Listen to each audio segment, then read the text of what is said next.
で、実践だとじゃあどういうふうな形でこれに行くか。一つの方法はこういう方法ありますけども、こういうね組み手ってあるんですよ。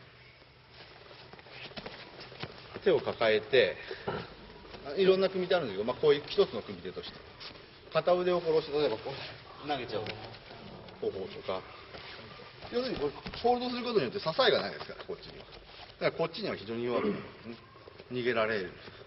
こういう組み手があるんですけども、これ相手が嫌がってね、こうやられたら嫌なわけだから逃げてくるんです、離れて。この時にあるいはこれ手だけ独立してこうなってればこうなりますね。同じ、これやってみましょうか。じゃあ帯、さっきのこれを狙ってた、こう行くんだけど相手が嫌がって離れてで、これ今上ピストルを持ってますね。で抱えながらこうすればアームロックになります。であとは同じ何にも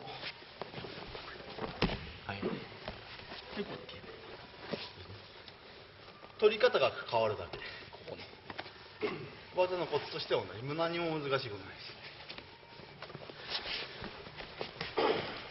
こうやってこっちを背中取りたい、相手が逃げてきます。手が独立します。抱えながら上から持ってますから開いて、最後はこれアームロックですね。であとは1、2乗っかればアームロック。はい、じゃあこれやってみましょう。